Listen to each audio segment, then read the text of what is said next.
Chennai Apollo மருத்துவமனையில் முதலமைச்சர் மு க ஸ்டாலினுக்கு 5வது நாளாக சிகிச்சை. துணை முதலமைச்சர் உதயநிதி ஸ்டாலின், சபாநாயகர் அப்பாவு உள்ளிட்டோர் நலம் விசாரிப்பு. புதிய பிரச்சார திட்டத்தை தொடங்கி வைத்தார் அதிமுக பொதுச் செயலாளர் எடப்பாடி பழனிசாமி. தேர்தல் வாக்குறுதிகளை திமுக நிறைவேற்றவில்லை என குற்றச்சாட்டு. மாநிலங்களவை உறுப்பினராக பதவியேற்றார் மக்கள் நீதி மய்யம் தலைவர் கமல்ஹாசன்.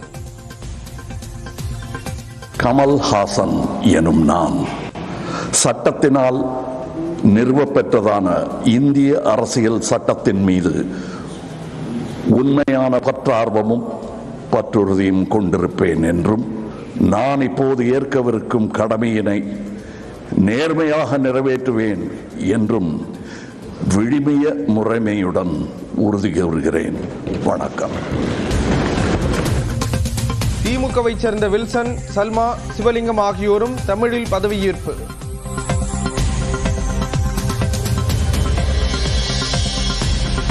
பீகார் வாக்காளர் பட்டியல் திருத்தத்தை கண்டித்து எதிர்க்கட்சி உறுப்பினர்கள் கடும் அமளி. மக்களவை 2 மணி வரையும், மாநிலங்களவை நாள் முழுமைக்கும் ஒத்திவைப்பு. नारेबाजी की जा रही है. माननीय सदस्यगण, பிரதமர் நரேந்திர மோடியின் வருகையை ஒட்டி தூத்துக்குடி விமான நிலையத்தில் 5 அடுக்கு பாதுகாப்பு. திருச்சியிலும் காவல்துறையினர் தீவிர கண்காணிப்பு.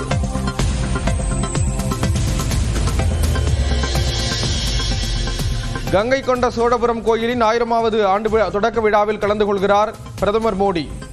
வாரணாசியிலிருந்து கொண்டு வரும் கங்கை நீரை கொண்டு பிரகதீஸ்வரருக்கு சிறப்பு அபிஷேகம் செய்கிறார். மருத்துவ படிப்பு மாணவர் சேர்க்கைக்கான தரவரிசை பட்டியலை வெளியிட்டார் அமைச்சர் மா சுப்பிரமணியன். போலியான சான்றிதழ் கொடுத்த 25 மாணவர் தகுதி நீக்கம் என அறிவிப்பு. இந்த ஆண்டு மட்டும் 25 மாணவர்கள் போலியான ஆவணங்களை தந்ததன் மூலம் தகுதி நீக்கம் செய்யப்பட்டு நடவடிக்கை எடுக்கப்பட்டிருக்கிறது.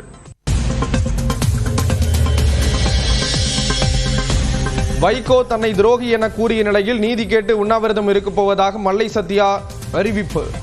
அனுமதி கேட்டு சென்னை மாநகர காவல்துறையில் மனு.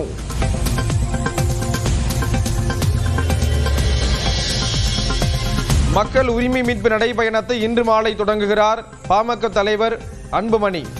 எச்சரிக்கையை தொடர்ந்து ராமதாஸின் பெயர் இல்லாமல் வைக்கப்பட்டுள்ள பேனர்கள்.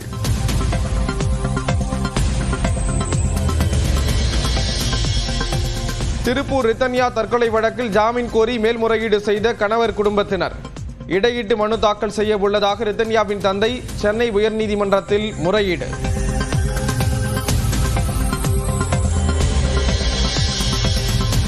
கோவையில் LNT புறவழிச்சாலையில் 5 சுங்கச்சாவடிகளை மூட முடிவு. ஒரே ஒரு சுங்கச்சாவடியில் மட்டும் கட்டணம் வசூல் என மாவட்ட நிர்வாகம் அறிவிப்பு. நாகர்கோவில் சுற்றுவட்டாரத்தில் விட்டு மழை. மேகமலை வனப்பகுதியில் பெய்யும் மழையால் சுருளி அருவியில் சுற்றுலா பயணிகள் குளிக்க வனத்துறையினர் தடை விதிப்பு.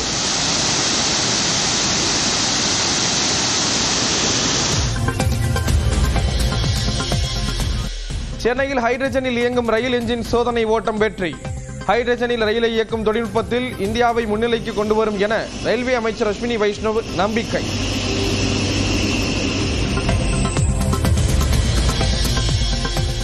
குலசேகரம் அருகே அரசு பள்ளியில் 7ஆம் வகுப்பு மாணவிக்கு பாலியல் தொல்லை என புகார். போக்சோ சட்டத்தின் கீழ் தலைமை ஆசிரியர் கைது.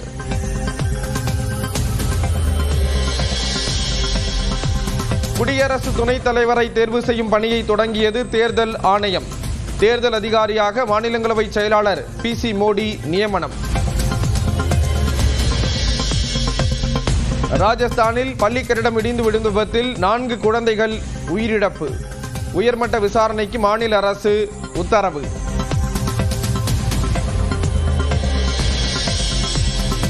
இங்கிலாந்து பயணத்தை முடித்துக் கொண்டு மாலத்தீவு சென்றார் பிரதமர் மோடி. திரண்டு வந்து வரவேற்பு அளித்த இந்திய வம்சாவளியினர்.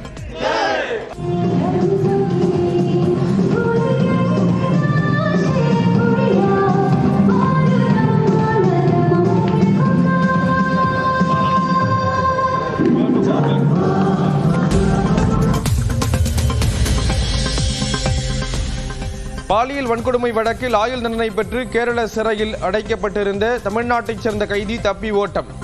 9 மணி நேரத்தில் கைது செய்த காவல்துறையினர். சென்னை அப்போலோ மருத்துவமனையில் முதலமைச்சர் மு க ஸ்டாலினுக்கு 5வது நாளாக சிகிச்சை.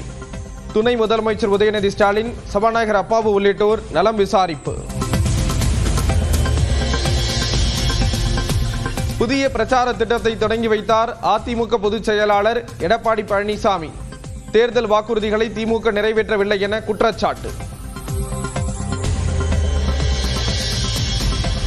மாநிலங்களவை உறுப்பினராக பதவியேற்றார் மக்கள் நீதி மய்யம் தலைவர் கமல்ஹாசன். கமல்ஹாசன் எனும் நான் சட்டத்தினால் நிறுவப்பெற்றதான இந்திய அரசியல் சட்டத்தின் மீது உண்மையான பற்றார்வமும் பற்றுறுதியும் கொண்டிருப்பேன் என்றும் நான் இப்போது ஏற்கவிருக்கும் கடமையினை நேர்மையாக நிறைவேற்றுவேன் என்றும் விழிமிய முறைமையுடன் உறுதி கூறுகிறேன். வணக்கம். திமுகவை சேர்ந்த வில்சன், சல்மா, சிவலிங்கம் ஆகியோரும் தமிழில் பதவியேற்பு.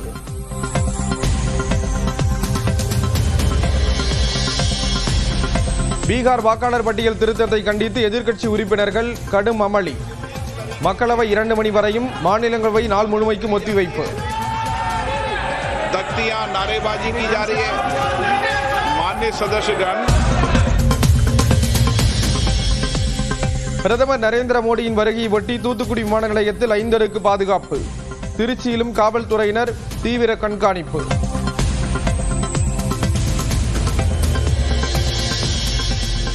கங்கை கொண்ட சோழபுரம் கோயிலின் 1000வது ஆண்டு தொடக்க விழாவில் கலந்து கொள்கிறார் பிரதமர் மோடி. வாரணாசியில் இருந்து கொண்டு வரும் கங்கை நீரை கொண்டு பிரகதீஸ்வரருக்கு சிறப்பு அபிஷேகம் செய்கிறார். மருத்துவ படிப்பு மாணவர் சேர்க்கைக்கான தரவரிசை பட்டியலை வெளியிட்டார் அமைச்சர் மா சுப்பிரமணியன். போலியான சான்றிதழ் கொடுத்த 25 மாணவர் தகுதி நீக்கம் என அறிவிப்பு. இந்த ஆண்டு மட்டும் 25 மாணவர்கள் போலியான ஆவணங்களை தந்ததன் மூலம் தகுதி நீக்கம் செய்யப்பட்டு நடவடிக்கை எடுக்கப்பட்டிருக்கிறது.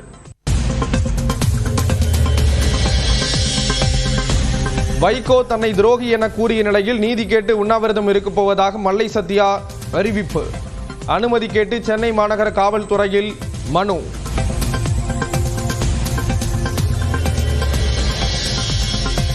மக்கள் உரிமை மீட்பு நடைபயணத்தை இன்று மாலை தொடங்குகிறார் பாமக தலைவர் அன்புமணி. எச்சரிக்கையை தொடர்ந்து ராமதாஸின் பெயர் இல்லாமல் வைக்கப்பட்டுள்ள பேனர்கள்.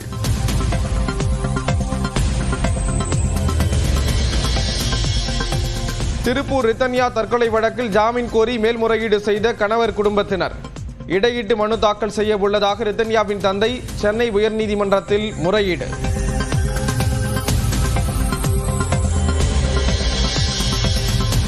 கோவையில் LNT புறவழிச்சாலையில் 5 சுங்கச்சாவடிகளை மூட முடிவு. ஒரே ஒரு சுங்கச்சாவடியில் மட்டும் கட்டணம் வசூல் என மாவட்ட நிர்வாகம் அறிவிப்பு. நாகர்கோவில் சுற்றுவட்டாரத்தில் விட்டு மழை. மேகமலை வனப்பகுதியில் பெய்யும் மழையால் சுருளி அருவியில் சுற்றுலா பயணிகள் குளிக்க வனத்துறையினர் தடை விதிப்பு.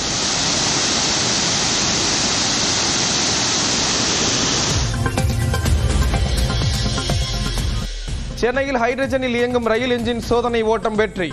ஹைட்ரஜனில் ரயிலை இயக்கும் தொழில்நுட்பத்தில் இந்தியாவை முன்னிலைக்கு கொண்டு வரும் என ரயில்வே அமைச்சர் அஸ்வினி வைஷ்ணவ் நம்பிக்கை.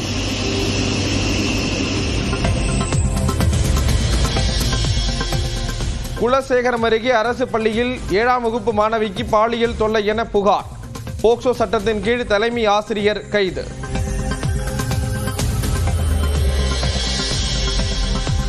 குடியரசு துணைத் தலைவரை தேர்வு செய்யும் பணியை தொடங்கியது தேர்தல் ஆணையம். தேர்தல் அதிகாரியாக மாநிலங்களவை செயலாளர் PC மோடி நியமனம். ராஜஸ்தானில் பள்ளி கட்டிடம் இடிந்து விழுந்த விபத்தில் 4 குழந்தைகள் உயிரிழப்பு. உயர்மட்ட விசாரணைக்கு மாநில அரசு உத்தரவு.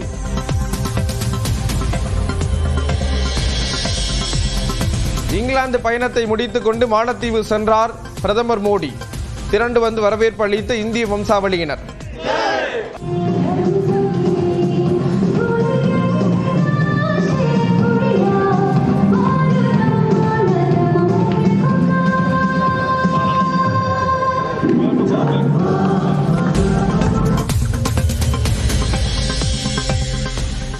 பாலியல் வன்கொடுமை வழக்கில் ஆயுள் தண்டனை பெற்று கேரள சிறையில் அடைக்கப்பட்டிருந்த தமிழ்நாட்டைச் சேர்ந்த கைதி தப்பி ஓட்டம். 9 மணி நேரத்தில் கைது செய்த காவல்துறையினர்.